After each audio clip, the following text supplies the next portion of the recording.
Hello, I'm Kads, and welcome to today's video. So today we're going to be doing another free-to-play champion showcase for the best legendary in the game, at least at the time of this recording. You already know who it is from the title and the thumbnail. It is, of course, Marius the Gallant. I've already done a showcase on Lydia the Desire, who I did pen as one of the most versatile champions in the game, especially free to obtain, or grindable, we can say. But Marius kind of takes the cake in a different way as far as the damage equivalent of a Lydia in terms of the utility of the champion. So in this video, we're going to go through the kit that you're probably familiar with at this point. I'm going to show you my build and then show him off in a couple of areas where I happen to use him on my account. So interestingly enough, Marius is actually a quite simple and straightforward champion. On the A1 here, it's an AoE attack that can place Enfeeble, 50-50 chance at 55% with Sniper, and Enfeeble just prevents you or forces you to land weak hits no matter what, depending on ignoring affinity and crit rate and all the other things. On the A2, his big money ability here, it's an AoE triple hitter that scales off of defense as well as enemy max HP. That's where the massive amounts of damage comes from. But on top of that, each hit also decreases the duration of all enemy buffs by 1 turn, meaning that this is a polymorph proof way to decrease the duration or get rid of buffs. And then as an added bonus, you have the A3 here, which will place increased accuracy on all allies as well as increased defense for 3 turns.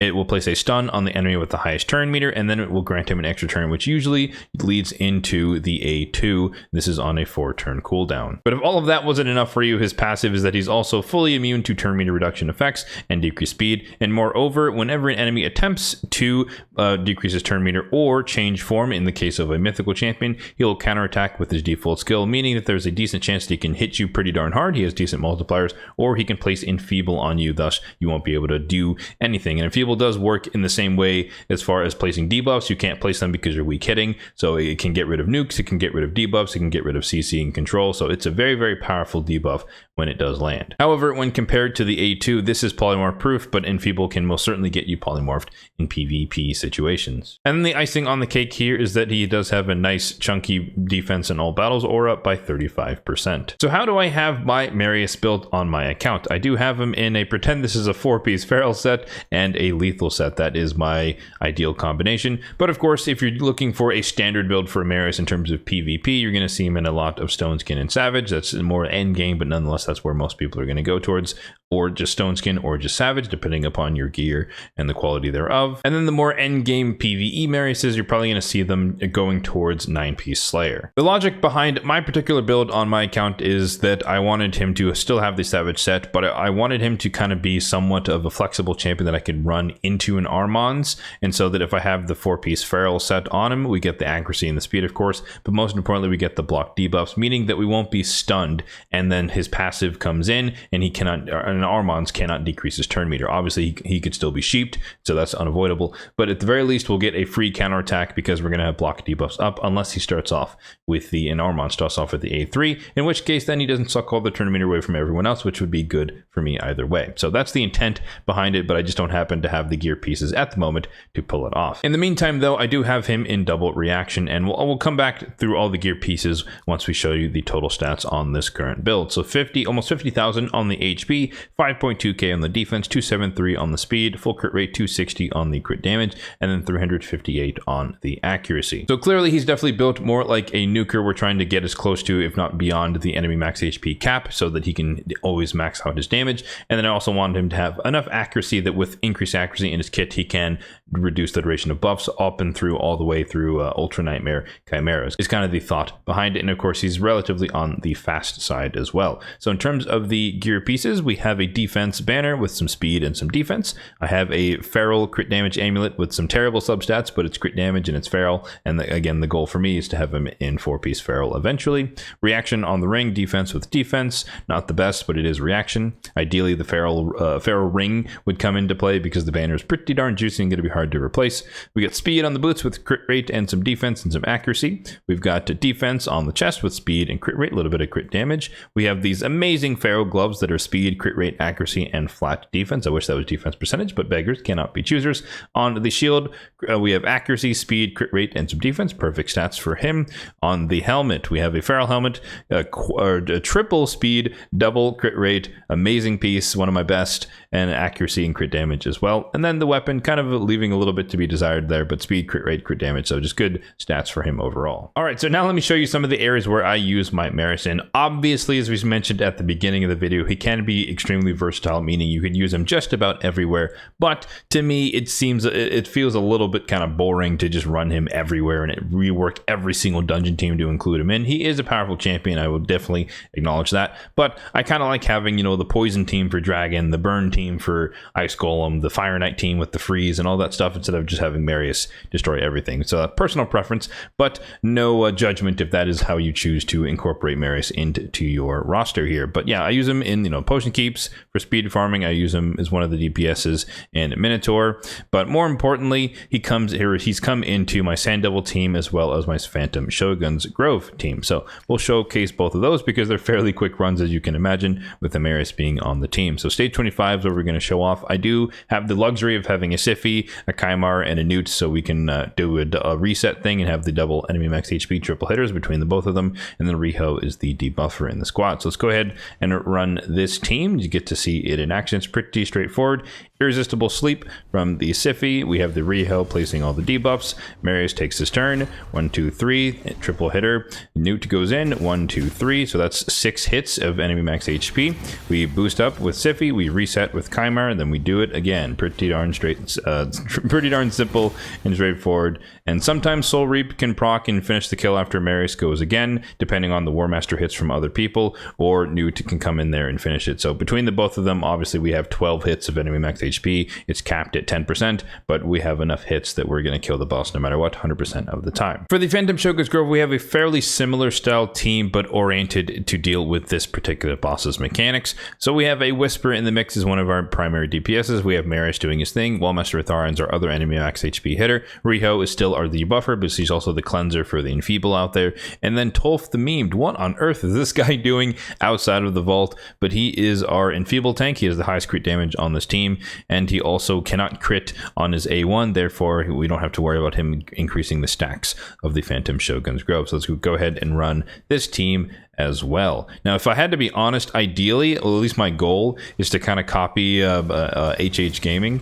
or Saf from HH Gaming and have a double Whisper composition, because enemy max HP, it's nice, we get the 5 hits in there, but having Whisper run in there and do 600,000 damage is super fun. And yeah, that's what I would prefer. So I'd probably drop Wallmaster Tharian in some future state and have a double Whisper comp if I ever pull another Whisper. But yeah, super fun. 22 seconds. If we get once again, if Soul Reap kind of does its thing, then he finishes it off a little bit faster. But in the meantime, this is the team that works, and eventually I'll replace Wallmaster Tharian with another Whisper. Now, this will definitely not come as a shock to most of you, but Marius is obviously a goat when it comes to the clan bosses as well, specifically Hydra and Chimera. So I've already run all of my keys for the week, but I can just show you the damage that he was able to do on some of my best teams for each of these different bosses. So if we go over the Nightmare, if we scroll down past all of the tightest teams, we can find my 400 million key here at the, I guess somewhere in the middle, at least relative to my peers. But you can see there 400 million damage, and Marius is literally half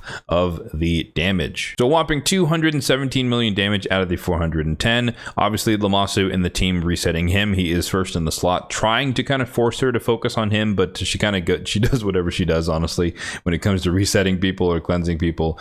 But yeah, you can see a big difference between him and Wallmaster Tharian. Wallmaster Tharian did about half of the damage. Again, that's predominantly because he's going to be more likely than not the target of the reset, so he gets more damage, but also it's a triple hitter versus a double hitter. But it's not exactly going to be, you know, 2/3 to 1/3 just because of the resets coming into the mix. In this team, we also have Elva in a protection set. She's their primary healer, reviver, cleanser for the squad. We have Tuanarok, our anti-torment champion, as well as block debuff, decrease stack, debuff spreading, and then our Hex champion in Mishinaki, as well as our decreased defense. And yeah, that is the Nightmare Hydra squad. So that is definitely one of my best performances. My best teams have come out of the woodwork with Marius in the mix. And then when it comes to Chimera, a lot less damage and a lot less capability, but nonetheless kind of a work in progress. But you can see here, I run the same team on Brutal and Nightmare. But Nightmare, if we scroll somewhere down near the bottom, because I'm just not that great at this particular boss.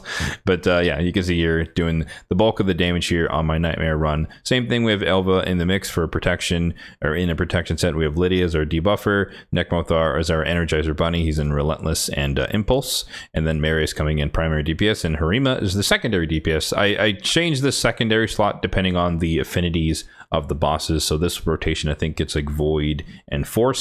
So we're bringing in the Harima instead of running like Ninja Mikage or Wallmaster Athara and other champions I run in this slot. So once again, he's doing the lion's share of the damage, 61 million out of the 99, and Harima's doing about half damage. But honestly, for a non-enemy max HP hitter, doing half the damage of an enemy max HP triple hitter is pretty impressive of it, if I do say so myself. And if you're curious on Brutal, the exact same team did instead 141 million with basically the same damage spread. Marius doing 78 million, Harima closing in a little bit more with 50 million, as you'd expect, just because raw damage dealers are going to do more damage the lower the stats are relative to the difficulty of Chimera Clan Boss. And lastly, I'd be remiss without showcasing him in at least one PvP context, because as you can tell by my build, he's definitely optimized more so for PvP with the lethal build, but nonetheless I do benefit from ignoring some defense relative to all of the bosses and different encounters that we've seen. Obviously, the enemy max HP cap is a thing, so there's a limit to how much damage you're going to get out of him from doing that, but nonetheless, that is how I've opted to have him built.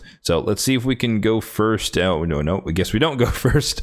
But my first pick now, when it comes to live arena, whenever I am in the mood to do it, is definitely Marius. That is how I usually lead things off. We'll see if he steals him from me. Unfortunately, he did, and that is fine. So I guess we'll show how you can go against a Marius in this case. I guess as a counter to this guy here. So my default response to a Marius first pick is a Fabian with an Empress, and I do like running Empress into Marius's because of the ability to change forms and then take an extra turn to get rid of any enfeebles that might be out there. However, 6-star Lightning Cage makes me think that there is some Stone Skin in the mix here on this Marius, so we got to be concerned about that. Hopefully he can pick relatively soon so we can come up with a game plan to try and counter what he's going to do. So all right, so now we have an Ancora who's going to protect the DPS. It might be Marius, it might be his secondary DPS. We'll have to see who that is. There's a Crixia for the lockout, so we definitely want to try and avoid getting locked out here. So I think we can either run Siphi Rotos or we can run Ancora. No, we can't run Ancora. He stole Ancora. So I guess we have to run Siphi Rotos in this instance. I highly doubt that he's going to pick a UDK in this instance. I don't see that as often, even running a Rotos like I usually do, or not usually, but typically, more often than not, you do run him. But we'll see if he breaks from the norm and he actually whips out the UDK. I think he'd be wasting a Reviver slot in this case because he has the lockout. He has the Reviver, and then if he put UDK, he has to pick another nuker. So just highly unlikely that he would do that. Packmaster Shayak and Crocad. Interesting choice. That is not what I expected to see at all. So just to kind of throw a wrench in his we need another like hard support. So I think we're going to go with a Galather here just to kind of protect us. But this seems like a very gimmicky comp, but nonetheless, I'm less worried about the lockout just because of the team. We have a mythical champion who doesn't care about it. We have Rotos who can kind of reset himself or get back to his turns really quickly. So we're going to disrupt his plan by just getting rid of the Packmaster and letting Crocad be here by his lonesome and break up that little duo that he's trying to run here. I think he's probably going to ban the Fabian. He is the only speed aura on the team. No, he's going to ban the Empress. Interesting. Okay, well, never mind. So maybe I guess he's banking on the fact that he's probably going to be faster than me, which is probably going to be the case, and then we're going to get locked out by Crixia, but we'll see. Depends how much accuracy he has on her if he gets to lock out to the nope, we're totally wrong. Okay, Stone Skin. Love it. You love to see it. We love the Stone Skin mana. Okay, Supersonic on the Crixia. That is highly unfortunate. So we do get locked out here. He got randomly resisted by Rotos. We'll take that, I guess. That's totally unexpected. So we have protection set on my Siphi, so that's helping us a little bit. We're not going to get stunned, at least, by the Marius. However, kind of screwed here. We're locked out on the Galather, and if he's locked out, that means Siphi's locked out. Or, well, I guess Siphi went first. So we're definitely going to start stacking some HP on the Rotos. We don't really have a choice. I doubt he revives her, but maybe he will. Okay, I guess he revives her. That's a big gamble, but we'll take it. I guess we'll just put her to sleep. So Marius is going to do big damage here. He's probably going to kill. He's definitely going to kill Fabian. He might kill Rotos. Kind of depends on his stats. Not quite. Okay, so we have a chance to respond, maybe, or is Krokad just going to rip us apart? I'm not actually sure. I've never really seen a arena build for this dude, and yeah, okay, he just tears us a new one. Fair enough. Fair play. But yeah, I guess that's an example of Marius being super, super strong. And I definitely wanted to avoid the Packmaster Shy counterattack thing going on there. But hey, Marius did enough damage. He softened us up. And then Krokad was able to just put us down. For the sake of trying to get at least one match where he's on my team, we're going to try another fight. And hopefully that either we pick first or they don't lead off with Marius. But he's very, very good. So that is not 100% guaranteed, but fairly likely that that's how people start. At least that's what I've seen from my experiences in live arena. And yeah, once again, it's another Marius first pick. So we're going to respond the exact same way. We're going to go with the Fabian and the Empress and try to take this guy down as well. So we're probably going to call it after this one, but it's unfortunate that both times 50% chance, I guess, the coin flips, we lost them, so we don't really get to respond. We're going to whip out the Siphi and the Harima here. That's our double force DPS going into the Siegfried. I will probably ban the Marius this time around just based on how this draft is looking, and then we can try and face tank the Siegfried. Oof, maybe not. Okay, well, that changes about just about everything. That's unfortunate. Well, I think the best way for me to try and win this, believe it or not, we're going to lose the speed race, or we've already lost the speed race, so that's kind of a given. So really all I can do here is try to mitigate the amount of damage he can do.